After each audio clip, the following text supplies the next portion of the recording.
जय हिंद दोस्तों। वो काली शाम जब एक मासूम की हंसी हमेशा के लिए खामोश हो गई। दोस्तों, आज की हमारी कहानी की शुरुआत होती है महाराष्ट्र के नासिक जिले के मालेगांव व तालुके के एक छोटे से गांव डोंगराले से। एक ऐसा गांव जहां लोग एक दूसरे की खुशी और गम में शामिल होते हैं, जहां बच्चे शाम होते ही खेलकर घर लौट आते हैं और जहां ज्यादातर लोग एक दूसरे को जानते हैं। लेकिन 16 नवंबर 2025 की वो शाम इस गांव की तस्वीर हमेशा के लिए बदल कर रख दी गई। यह कहानी है सिर्फ 3 साल की एक मासूम बच्ची यदन्या की, जिसकी हंसी अचानक ही एक सन्नाटे में बदल गई। आखिर कोई क्यों ही 3 साल की बच्ची को मारेगा? 3 साल की बच्ची से किसी की क्या ही रंजिश हो सकती है? कौन है वह शख्स जिसने इस बच्ची को मारा या किडनैप किया, और कैसे हुआ इस पूरी घटना का खुलासा? 16 नवंबर 2025 की दोपहर के करीब 3-4 बजे का समय था। उस दिन भी गांव में सब कुछ वैसे ही चल रहा था जैसे हर रोज चलता है। सूरज ढलने लगा था और हवा में हल्की ठंडक फैल रही थी। 3 साल की यदन्या अपने घर के बाहर गली में दूसरे पड़ोसी बच्चों के साथ खेल रही थी। इस छोटी उम्र में न कोई डर होता है और न ही किसी खतरे का एहसास होता है। बच्ची के लिए तो हर वो बड़ा इंसान उसका भैया या चाचा होता है जो खास तौर पर उसे चॉकलेट या टॉफी देने की बात करे। यदन्या की मां घर के अंदर थी। यदन्या की 1 साल की छोटी बहन थी जिसके साथ दादी और आंटी भी मौजूद थीं। यदन्या का पिता, जो पेशे से फोटोग्राफर है, उस दिन काम से बाहर गए हुए थे। क्योंकि यदन्या रोज ही घर के बाहर खेलती थी, इसलिए किसी को कोई खास फिक्र नहीं थी। लेकिन फिर कुछ ऐसा हुआ जिसकी किसी ने कल्पना भी नहीं की थी। शाम के करीब 4:30 बजे के आसपास का वक्त हो गया। अचानक यदन्या की मां को एहसास हुआ कि बाहर जो बच्चे खेल रहे थे उनकी आवाजें आना बंद हो गई हैं। शुरू में उन्होंने सोचा कि शायद यदन्या किसी पड़ोसी के घर चली गई होगी, लेकिन जब 35 से 40 मिनट बीत गए और यदन्या वापस नहीं आई तो उनकी घबराहट बढ़ने लगी। उन्होंने तुरंत पड़ोसियों और रिश्तेदारों से पूछना शुरू कर दिया, क्या आपने यदन्या को देखा है? हर जगह से यही जवाब मिला कि हमने यदन्या को नहीं देखा। यह खबर पूरे गांव में आग की तरह फैलने लगी। गांव के लोग इकट्ठा हुए और यदन्या को ढूंढने निकल पड़े।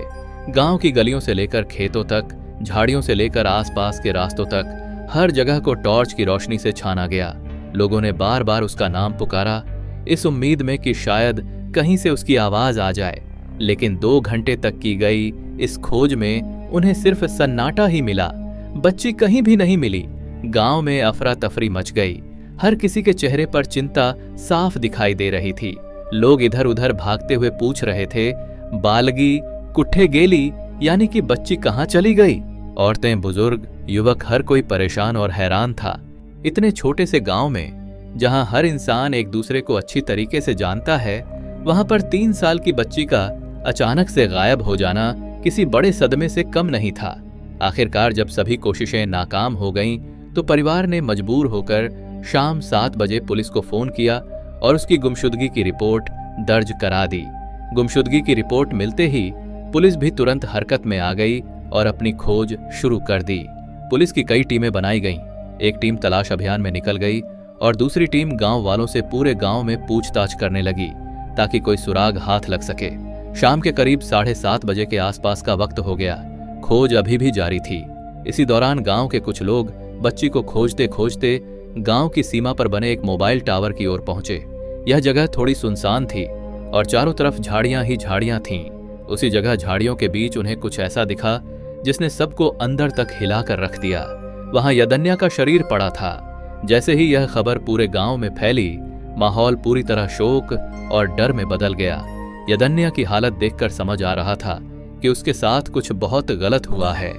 यह किसी हादसे जैसा तो बिल्कुल भी नहीं लग रहा था, बल्कि एक गंभीर अपराध लग रहा था। लोगों के साथ पुलिस वाले भी मौजूद थे। पुलिस ने मौके को तुरंत सील कर दिया ताकि कोई भी सबूत खराब न हो सके। लेकिन अब लोगों के मन में एक सवाल उठने लगा कि आखिर किसने किया होगा यह कांड, किसने इस घटना को अंजाम दिया होगा। उसी रात फॉरेंसिक टीम को भी बुला लिया गया ताकि वह घटना स्थल की वैज्ञानिक तरीके से जांच कर सकें। फॉरेंसिक टीम ने मौके पर पहुंचकर पूरी जगह को बहुत ध्यान से जांचना शुरू कर दिया। सबसे पहले उन्होंने कपड़ों के नमूने लिए ताकि बाद में यह पता लगाया जा सके कि उन पर कौन कौन से निशान या सबूत मौजूद हैं। इसके बाद टीम ने आसपास की मिट्टी इकट्ठा की, क्योंकि मिट्टी में भी कई अहम सुराग मिल सकते थे। उन्होंने जमीन पर पड़े पैरों के निशानों को गौर से देखा, उनकी फोटो ली और उन्हें भी रिकॉर्ड किया, ताकि यह समझा जा सके कि इस जगह पर कौन कौन आया था। बड़ी सावधानी से हर छोटा छोटा निशान, रेशा और अन्य जरूरी चीजें इकट्ठा की गईं। लेकिन सबसे बड़ा सुराग मिला उन बच्चों से जो यदन्या के साथ खेल रहे थे। पुलिस ने बच्चों से धीरे और प्यार से पूछना शुरू किया कि बच्चों, आपने क्या देखा था? तब बच्चों ने बताया कि एक अंकल आए थे और उन्होंने यदन्या को चॉकलेट दी थी और उसे अपने साथ लेकर चले गए थे। बच्चों ने यह भी बताया कि वह आदमी इसी गांव के हैं, अजनबी नहीं है। वह इसी गांव में रहते हैं और अक्सर इधर उधर घूमते रहते हैं। बच्चे उसे नाम से नहीं जानते थे, लेकिन भैया कहकर बुलाते थे। यही कारण था कि यदन्या ने भी उसे अपना कुछ जाना पहचाना समझा और यह सोचकर वह उसके साथ चली गई। अब पुलिस की शक की सुई घूमना शुरू हो गई। बच्चों से मिली जानकारी और गांव वालों की खबर से पुलिस की नजर अब एक संदिग्ध पर जाकर टिक गई। वो व्यक्ति था 24 साल का विजय खन्ना। यदन्या के घर से महज 200 मीटर दूर रहने वाला विजय एक कंस्ट्रक्शन वर्कर था। सबसे हैरान करने वाली बात यह थी कि विजय खुद भी यदन्या को ढूंढने वाली भीड़ में शामिल था और बहुत ज्यादा मदद कर रहा था। अब लोगों को शक हुआ और एहसास हुआ उस बात का। उन्हें याद आया कि जब मोबाइल टावर के पास पहुंचे थे, तब विजय ने जरूरत से ज्यादा जोर देकर कहा था कि वहां पर कुछ नहीं है। उसने 2 बार उस दीवार को कूदा और कूदने के बाद वहां से वापस आया और वापस आकर उसने कहा कि वहां पर कुछ नहीं है। वो कोशिश कर रहा था कि लोग वहां तक न पहुंचे। अब लग रहा था कि वो नाटक कर रहा था, कोई चीज छुपाने की कोशिश कर रहा था और वो राज खुलकर ही रहा।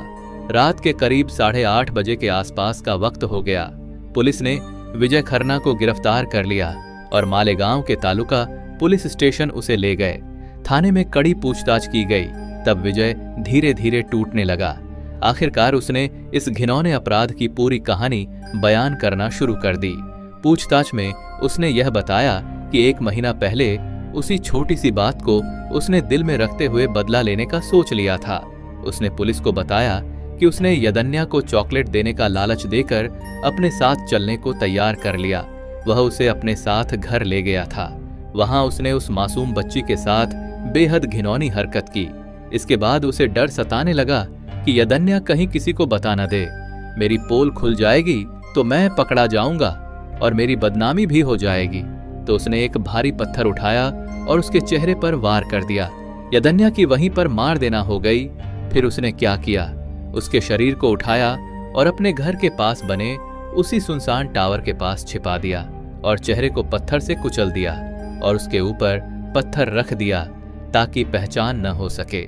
जैसे ही यह खबर पूरे गांव में फैली, लोगों का गुस्सा फूट पड़ा। 20 और 21 नवंबर को मालेगांव की सड़कों पर हजारों लोग उतर आए। महिलाएं, मर्द, बच्चे, किन्नर समाज सभी आक्रोश में थे, गुस्से में थे। नारे लग रहे थे, फांसी दो, फांसी दो।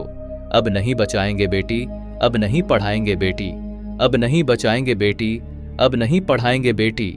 लोगों का सब्र जवाब दे गया था। वे डिस्ट्रिक्ट कोर्ट के गेट पर जमा हो गए। कुछ लोगों ने तो कोर्ट के गेट पर चप्पलें तक फेंकी। भीड़ इतनी गुस्से में थी कि उन्होंने पुलिस की बैरिकेड तक को तोड़कर अंदर घुसने की कोशिश की। जैसे तैसे करके पुलिस ने भीड़ को काबू में किया। फिर लोग वहीं सड़कों पर बैठ गए और टायर जलाकर फांसी की मांग करने लगे, इंसाफ की मांग करने लगे। गांव के सभी दुकानदारों ने अपनी दुकानें बंद कर दी और इस प्रदर्शन में शामिल हो गए। कई महिलाएं चिल्ला रही थीं, पुलिस हमें बस एक बार विजय को सौंप दे, हम अभी यहीं पर उसे फांसी देकर यदन्या को इंसाफ दिला देंगे। इस पूरे हंगामे के बीच यदन्या का परिवार टूट चुका था। उसकी मां के आंसू थमने का नाम नहीं ले रहे थे। उसके पिता सदमे में थे। बस कुछ घंटों पहले जो बच्ची हंसी खुशी घर के अंदर थी, उसकी हंसी से घर गूंज रहा था, वह अब मार देने के सन्नाटे से भर गया था। यदन्या का कमरा, उसके खिलौने, सब कुछ वैसे का वैसा पड़ा था, लेकिन उन्हें छूने वाले वह नन्हे हाथ अब कभी वापस आने वाले नहीं थे। पुलिस ने विजय खरनाल के खिलाफ संगीन धाराओं में मुकदमा दर्ज किया।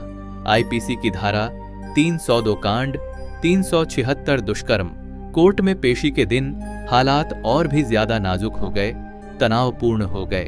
सुरक्षा के चलते कोर्ट ने आगे की सुनवाई वीडियो कॉन्फ्रेंसिंग के जरिए जारी रखने का फैसला किया ताकि किसी भी तरीके से सुरक्षा को खतरा न हो। दोस्तों, यह कहानी सिर्फ एक अपराध की कहानी नहीं है, यह एक ऐसी सामाजिक चेतना की कहानी है जो एक मासूम की बेबस मार देने के बाद जाग उठी है। गांव वालों का गुस्सा दिखाता है कि अब समाज ऐसे जुर्म बर्दाश्त करने के लिए बिल्कुल भी तैयार नहीं है। वह चाहते हैं कि यदन्या को इंसाफ मिले ताकि भविष्य में कोई और यदन्या ऐसी शिकार न बने। मैं आप सभी पेरेंट्स कायकान सभी पेरेंट्स से गुजारिश करना चाहता हूँ, आज का जमाना बहुत खतरनाक हो गया है। हमें अपने बच्चों को थोड़ा और सजग करना होगा। उन्हें समझाना होगा कि किसी भी अजनबी के साथ नहीं जाना है, क्योंकि आजकल बहुत से लोग ऐसे हैं जिनकी नीयत को पहचानना बहुत मुश्किल हो गया है। यदन्या की कहानी हमेशा याद दिलाएगी कि एक मासूम की खोज में पूरा गांव कैसे एकजुट हो गया था और कैसे एक शैतान की पोल खुली। अब सबकी नजरें कोर्ट पर टिकी हुई हैं। इंतजार है तो सिर्फ इंसाफ का। उम्मीद है यदन्या को जल्द ही इंसाफ मिलेगा। उम्मीद है यह कहानी समाज में एक बदलाव की शुरुआत करेगी। दोस्तों, ऐसे ही क्राइम स्टोरी देखने के लिए और जागरूक रहने के लिए हमारे चैनल को जरूर सब्सक्राइब करें, वीडियो को लाइक करें और अपने दोस्तों के साथ भी शेयर जरूर करें। वीडियो पूरी देखने के लिए धन्यवाद।